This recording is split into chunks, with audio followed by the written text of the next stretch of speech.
नमस्कार, मैं हूं आपके साथ अंकिता पाल और आप सभी का राम राम हरियाणा में स्वागत है।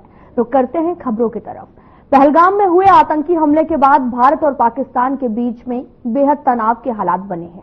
इस बीच गृह मंत्रालय ने देश के 244 सिविल डिफेंस जिलों में एक साथ वॉर मॉकड्रिल कराने के निर्देश दिए हैं।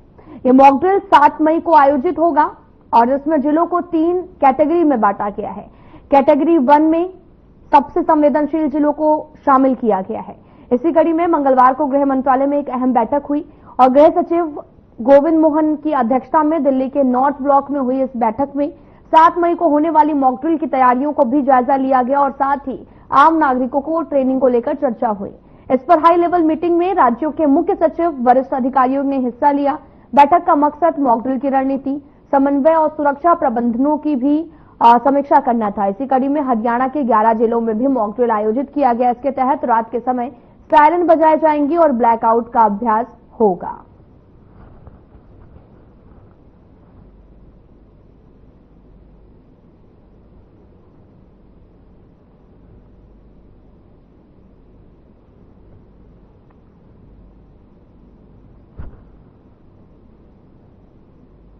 युद्ध की आपात स्थिति से निपटने के लिए बुधवार शाम 4 बजे फरीदाबाद में मॉकड्रिल कराई जाएगी। मॉकड्रिल से संबंधित अधिकारियों की बैठक में डीसी विक्रम यादव ने भी जरूरी दिशा निर्देश दिए हैं। इस दौरान मीडिया से बात करते हुए उन्होंने बताया कि अलग अलग बिंदुओं पर मॉकड्रिल की जाएगी। इसी के साथ ब्लैकआउट करने का भी फैसला लिया जाएगा। उन्होंने ये भी कहा कि फरीदाबाद में मॉकड्रिल से संबंधित सभी तैयारियां कर ली गई हैं।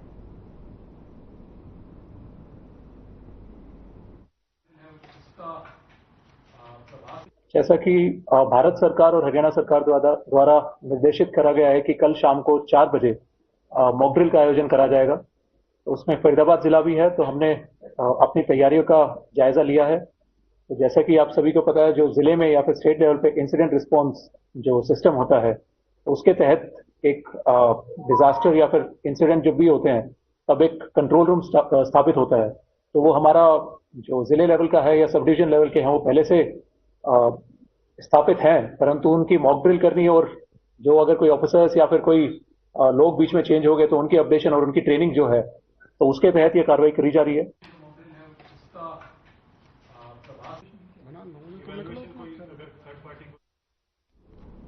तो बड़ी खबर इस वक्त की चंडीगढ़ से, जहां पर सीएम सैनी से मिले हैं विधायक। संत कबीर कुटीर पर अनौपचारिक मुलाकात हुई और विधायकों के साथ में सीएम सैनी ने चर्चा की है।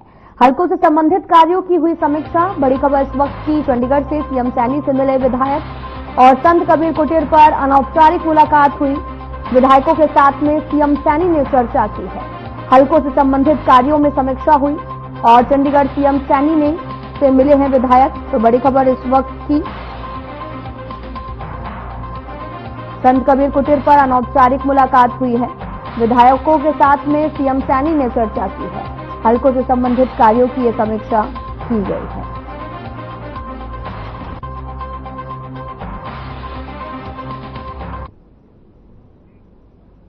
हरियाणा और पंजाब के बीच में पानी का मुद्दा एक बार फिर से जारी है। इस बीच सुप्रीम कोर्ट ने सतलुज यमुनानगर लिंक नहर विवाद मामले में भी पंजाब सरकार को फटकार लगाई है। सुप्रीम कोर्ट ने पंजाब सरकार पर सवाल उठाते हुए नहर का निर्माण न करने को लेकर घमंडी होना करार दिया है।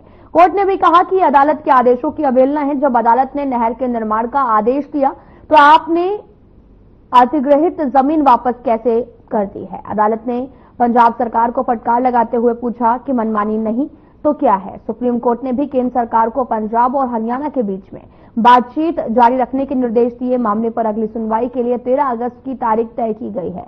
मंगलवार को हुई सुनवाई के दौरान सुप्रीम कोर्ट ने दोनों राज्यों से कहा कि वे सौहार्दपूर्ण समाधान तक पहुंचने के लिए केंद्र का सहयोग करें। अगर समाधान नहीं निकला तो सुप्रीम कोर्ट इस मामले पर 13 अगस्त को सुनवाई करेगा।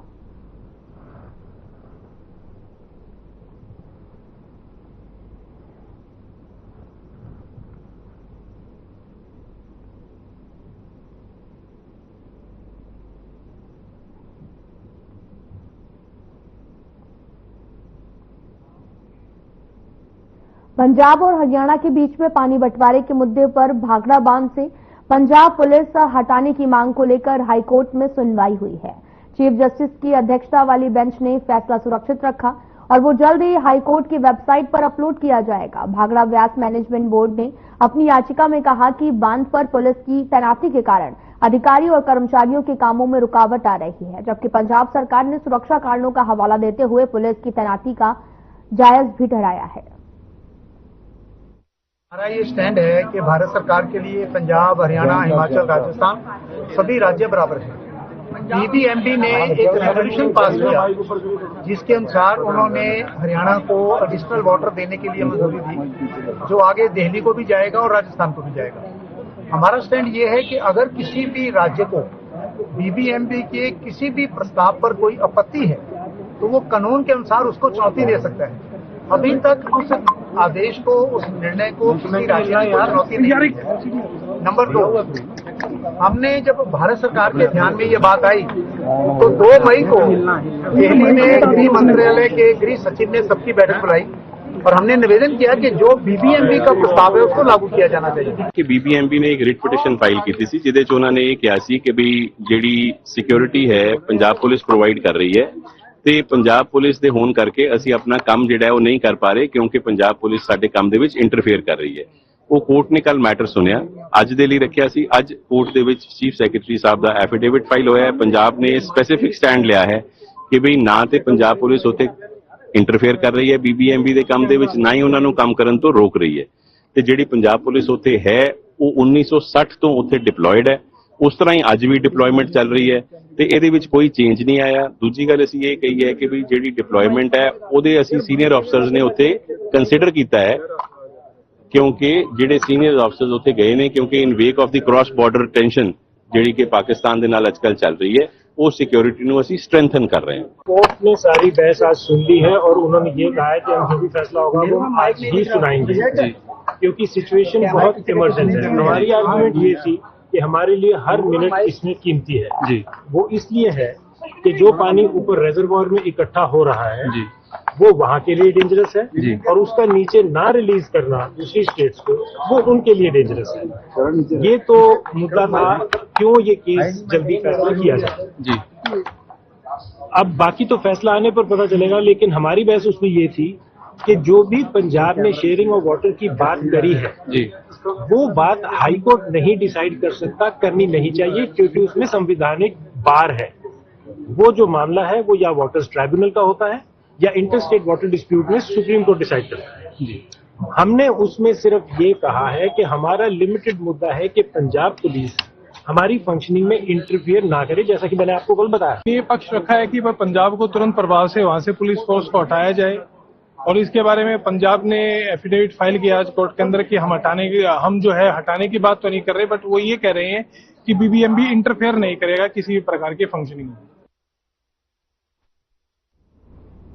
पंजाब हरियाणा जल विवाद को लेकर इनेलो ने फतेहाबाद में प्रदर्शन किया है। फतेहाबाद की जाट धर्मशाला में एकत्र हुए इनेलो कार्यकर्ताओं ने शहर में रोष मार्च भी निकाला। रोष मार्च निकालते हुए इनेलो कार्यकर्ता लघु सचिवालय पहुंचे और पंजाब सरकार के खिलाफ जमकर नारेबाजी की। लघु सचिवालय के बाद पंजाब के मुख्यमंत्री भगवंत मान का पुतला भी फूंका गया और साथ ही सुनैना चौटाला ने भी प्रधानमंत्री के नाम पर एडीसी को ज्ञापन सौंपा और साथ ही इनेलो कार्यकर्ता काफी ज्यादा गुस्से में उठे और जब डीसी ज्ञापन लेने के लिए नहीं पहुंचे, इसके बाद कार्यकर्ताओं ने बताया कि डीसी कार्य के सिलसिले में शहर से बाहर हैं। सुनैना चौटाला ने भी फोन कर डीसी से बात की और डीसी ने ज्ञापन एडीसी को दिए जाने को रिक्वेस्ट भी की है।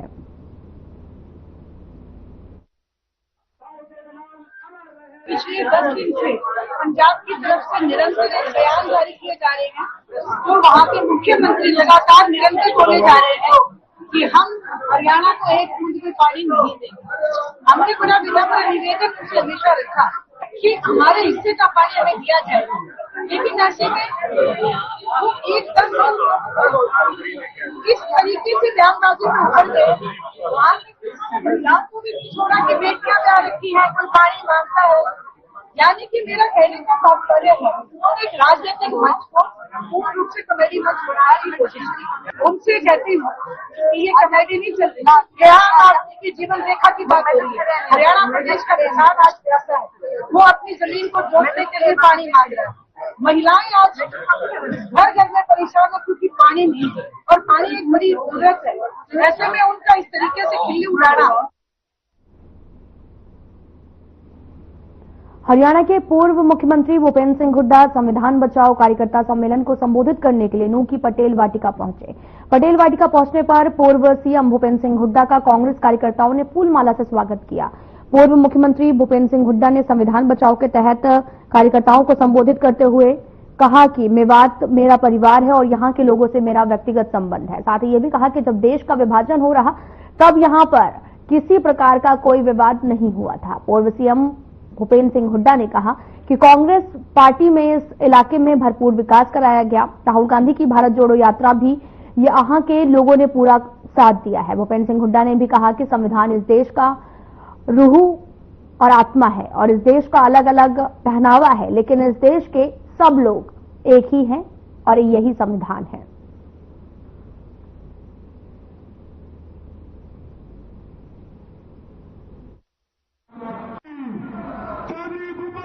जो है उनकी धर्मपत्नी जो है देशभगत है, वो समझते देश के हित में क्या है। देश के हित में यही है, हम किसी से नफरत नहीं, प्यार करना है। राजीव गांधी जी ने भी जो यात्रा करी वो सबको भारत जोड़ो यात्रा करी, सब प्यार बांटा उन्होंने, आपस में प्यार बांटना चाहिए, यही है। आज ये कार्यक्रम जो है यहाँ पे हुआ है, ये पूरे देशव्यापी कार्यक्रम है और उसका मुख्य लक्ष्य है संविधान बचाओ, संविधान को कमजोर नहीं होने देना। और संविधान जो है एक ऐसी रूह है जो आपस में भाईचारा बनाती है, जो शक्ति देती है। बिल्कुल दुगना पड़ा उनको। जन भावना इस प्रजातंत्र में जन भावना सबसे बड़ी है। ये जन भावना है देश की, जाति जनगणना हो ताकि सबको उसका अधिकार मिले। रतिया में नगर पालिका की वार्षिक बजट को लेकर पार्षदों की बैठक में जमकर हंगामा हुआ। एसडीएम सुरेश कुमार ने बजट को लेकर ये विशेष बैठक बुलाई है और मगर पार्षदों ने इस बैठक में हंगामा किया और एसडीएम को कहा कि पिछले 3 सालों से नगरपालिका अधिकारी उन्हें किसी किस्म का नगरपालिका का कोई हिसाब किताब नहीं बता रहे हैं। पार्षदों पर भी गंभीर आरोप जो है वो लगाते हुए बहुत बड़े घोटाले हुए। इस मामले को लेकर पार्षदों की एसडीएम से भी नोकझोंक हुई और इसके बाद में यह बैठक एक बार फिर से स्थगित हो गई।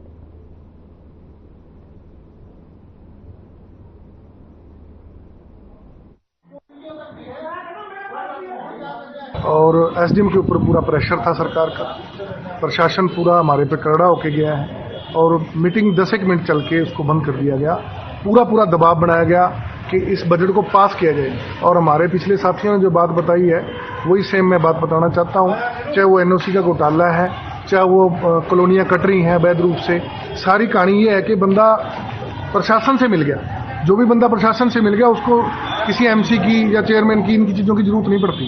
आज नगर पालिका की बजट बैठक एसडीएम महोदय रतिया के नेतृत्व में थी, तो हम इस बैठक में तकरीबन 16-17 प्रधान से पार्षद हाजिर हुए थे, जिसमें से 15 पार्षदों ने मुद्दे उठाए थे कि हमें एक तो पिछला हिसाब दिया जाए, कौन सा सामान खरीदा है, कब खरीदा है, उसका हिसाब किताब दिया जाए।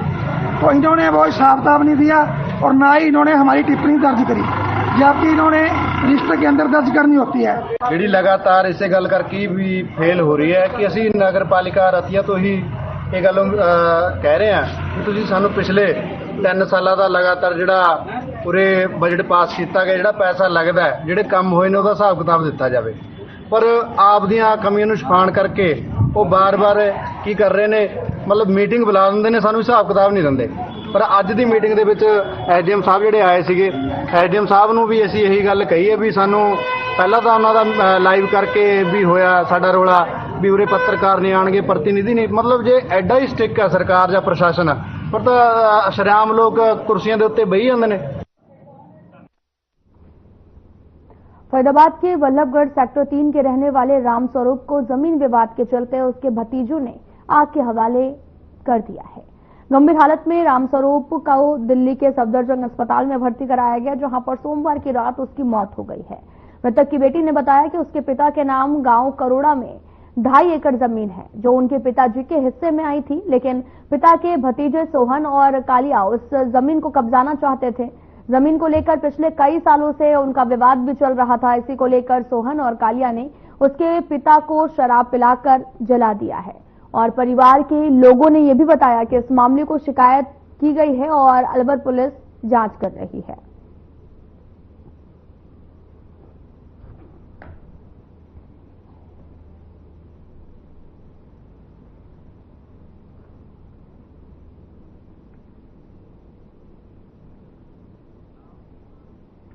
पुंडरी के गांव सांच के खेतों में पुलिस ने एक अज्ञात शव को बरामद किया, जिसके बाद में गांव में ही नहीं आसपास के इलाकों में भी हड़कंप मच गया। ग्रामीणों में भय का माहौल बना हुआ है। जैसे कि इस मामले की सूचना पुलिस को दी गई, पुलिस मौके पर पहुंची और जांच में जुटी हुई है।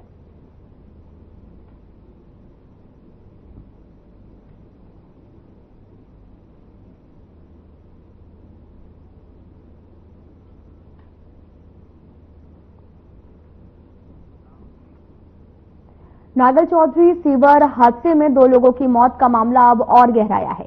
परिजनों ने कहा कि न्याय से खुश नहीं है, आरोपी खुलेआम घूम रहे हैं।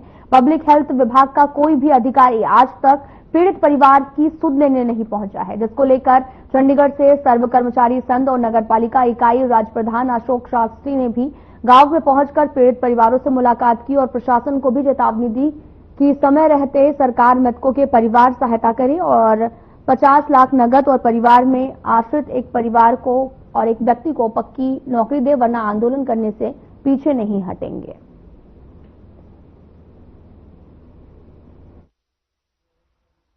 नांगल चौधरी में सीवर के अंदर गैस लगने से 2 हरियाणा कौशल रोजगार निगम पर कार्यरत नौजवानों की मौत हुई है।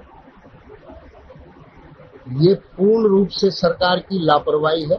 सरकार को सुप्रीम कोर्ट के आदेशों को मानना चाहिए और सीवर में मनुष्य को उतारने पर पाबंदी जो सुप्रीम कोर्ट की है उसके अनुसार चलना चाहिए और मैनुअल काम सीवर में बंद करवा देना चाहिए। लेकिन सरकार ऐसा नहीं कर रही है और आए दिन नौजवान अपनी जान गंवा रहे हैं। ये जो घटना है, इस घटना पर मैं ये कहूंगा कि जो महेंद्रगढ़ नारनौल का जिला प्रशासन पिहोवा उपमंडल की तहसील में रिश्वत के बोलबाले के आरोप में किसान धरने पर बैठ गए हैं, साथ ही जमकर नारेबाजी करते हुए दिख रहे हैं। इस तरह से आपको यह भी बताते चले कि पिहोवा तहसीलदार पर अधीनस्थों के माध्यम से भी रिश्वत लेने के सनसनीखेज आरोप हैं। तहसीलदार बोली शिकायत 2 जांच करवाऊंगी और शिकायतकर्ता गुरमेल सिंह ने सीधे सीधे आरोप लगाते हुए बोला कि गत 3 साल से उनका तकसीम का सीधा सीधा मामला 15,000 रिश्वत लेने के बावजूद पुनः रिश्वत के लिए लटकाया जा रहा है। वहीं तहसीलदार मैडम के तेवर भी देखने लायक हैं। नाक के नीचे इतना होने के बावजूद भी उनका कहना है कि बिना शिकायत के कैसे पता चलेगा, सबूत तो लिखित शिकायत दो तब पता लगेगा।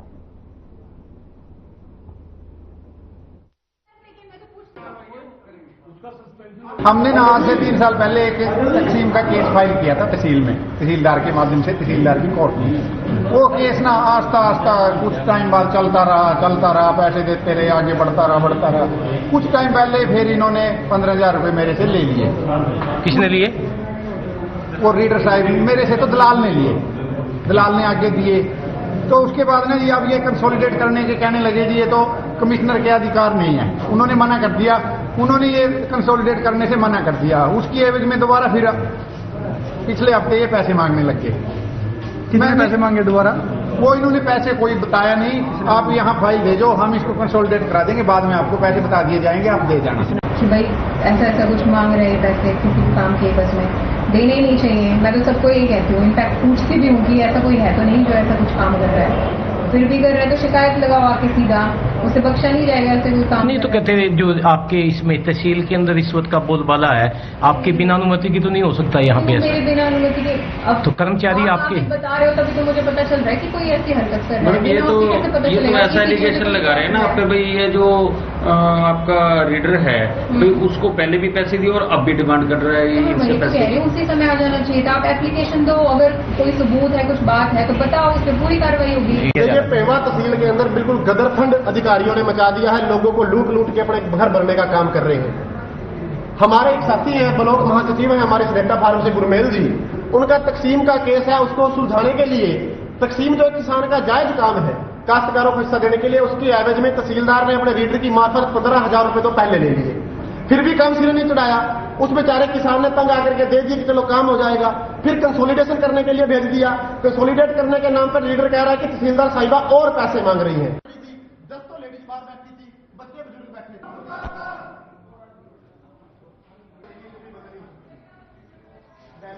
या तो रोज लिखते।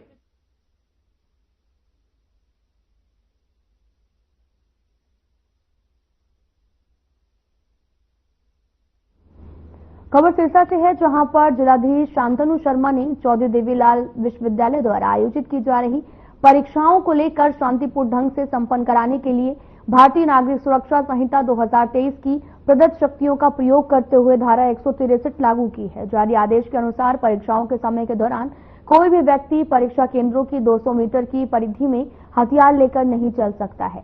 सभी कोचिंग सेंटर्स और फोटोस्टेट की दुकानें भी बंद रहेंगी। इसके अलावा कोई भी अनाधिकृत व्यक्ति अनावश्यक रूप से परीक्षा केंद्रों में प्रवेश नहीं कर सकता। ये आदेश ड्यूटी पर तैनात पुलिस और कर्मचारियों पर लागू नहीं होंगे।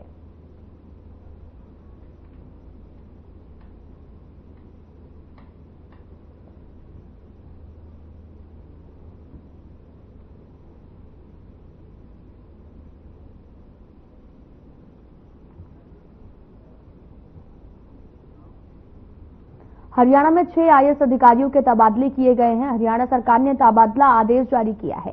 अशोक कुमार गर्ग हिसार मंडल के आयुक्त होंगे और स्वप्नील रविंद्र पाटिल झज्जर के नए डीसी होंगे। प्रदीप दहिया गुरुग्राम के जिला म्युनिसिपल कमिश्नर और नगर निगम कमिश्नर होंगे। धर्मेंद्र सिंह रोहतक के नए डीसी होंगे। हरियाणा शहरी विकास प्राधिकरण और अर्बन स्टेट रोहतक में प्रशासक भी होंगे। धीरेन्द्र खटखड़ा जो है वो फरीदाबाद नगर निगम के कमिश्नर और फॉरेस्ट विभाग के अतिरिक्त सचिव होंगे। अवनीत पी कुमार को भी सिविल एविएशन विभाग के कमिश्नर का अतिरिक्त प्रभार मिला है।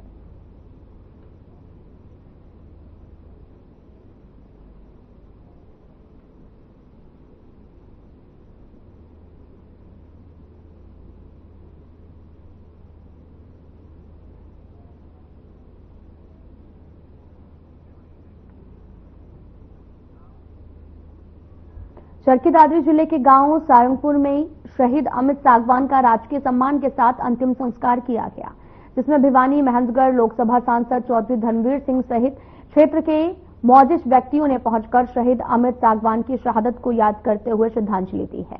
अमित सागवान की शव यात्रा धिराड़ा मोड़ से सारंगपुर मोड़ तक निकाली गई और जम्मू कश्मीर रामबन जिले के बैटरी चश्मा इलाके में बीते रविवार को सेना का एक वाहन गहरी खाई में जाकर गिर गया। हादसे में 3 जवान शहीद हुए हैं, जिसमें से चरखी दादरी जिले के गांव सारंगपुर निवासी अमित सागवान भी शामिल है।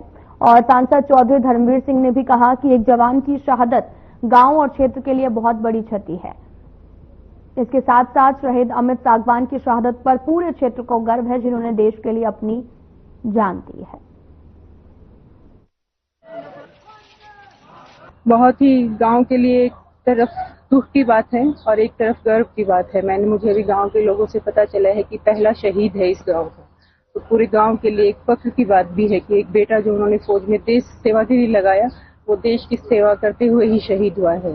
मैं खुद एक आर्मी ऑफिसर, 2 बच्चे हैं मेरे, दोनों बेटा बेटी आर्मी में है, उनकी माँ हूँ मैं भी। और जो ये भाई अपना शहीद भाई अमित अपने चाचा का लड़का था और इनका परिवार पहले से ही आर्मी के लिए कार्यरत है। इनके दादाजी आर्मी से रिटायर्ड हैं। इनका एक चाचा है वो भी आर्मी में थे, वो भी हो चुके हैं और अब आगे भी वे इनके चाचा लड़के हैं आर्मी के लिए इच्छुक हैं, फिर वो देश के लिए जो अमित ने बोला वो भी अब देश। देखिए, इन नौजवानों की वजह से ही ये देश कहीं ना कहीं सुरक्षित हाथों में है